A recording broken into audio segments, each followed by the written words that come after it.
Oui, oui, c'est un grand plaisir pour moi de décrocher ces trophées. Ça prouve qu'on est reconnu, on est accepté par rapport à ce que nous savons faire, par rapport à notre style. En tout cas, nous remercions d'abord Monsieur Onassis Mutombo d'avoir cru à notre talent, à notre savoir-faire. Je remercie le peuple congolais, tout le peuple congolais dans les quatre coins, dans les quatre coins du pays. Merci à vous pour cette marque de confiance. Je suis très content en tout cas. Oui, parlant de la différence de mon travail avec les autres, je pense que on est différent de par sa façon de faire ou sa manière d'agir. Je suis un artiste visuel, en même temps un ingénieur culturel. On a un style qui est particulier, ces styles-là ou bien cette façon de faire qui essaye de me distinguer par rapport à mes pairs. Voilà, on appelle cela le pointillisme ou le post-impressionnisme. Voilà, cette œuvre qui a fait de moi comme nominé de Art.cd Lokumu. C'est l'œuvre qui a été exposée au Festival mondial du tourisme et de la musique et du tourisme qui a eu lieu à Kinshasa au mois de juillet de l'année en cours.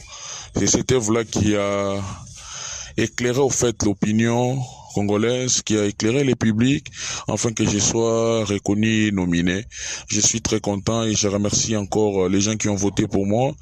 Et les projets d'avenir, nous en avons plein. Comme un artiste engagé, un artiste professionnel, un artiste qui agit selon le professionnalisme, nous avons des projets d'exposition seniors, des expositions solo, des expositions personnelles qui pourront arriver au premier semestre de l'année et puis au deuxième semestre, nous sommes là disponibles à collaborer avec tout le monde. J'ai un projet d'une exposition personnelle qui aura lieu au dernier trimestre de l'année 2026, si tout va bien.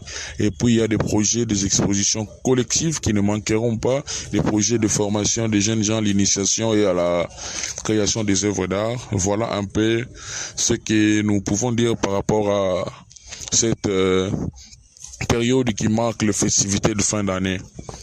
Voilà, je profite de l'occasion pour souhaiter lever le meilleur, de bonheur, de prospérité à tout le monde qui ont crié à moi, à ma famille, à mes enfants, à mon épouse, à mes frères et sœurs, à mes collègues artistes. En tout cas, je garde une pensée pour mes parents. Merci pour tout ce qu'ils ont fait pour moi. Et arriver à ces niveaux ici, c'est pas facile. C'est pas gratuit si on n'avait pas des parents rigoureux, des parents sérieux qui ont investi de leur temps, de leurs moyens, afin que nous puissions être ce qu'on est devenu aujourd'hui. Je remercie encore la presse culturelle congolaise qui ne cesse de nous accompagner dans les actions culturelles et artistiques.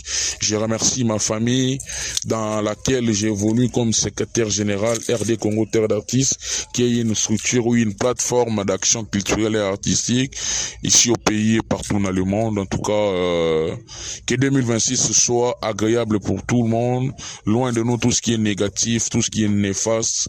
Merci beaucoup.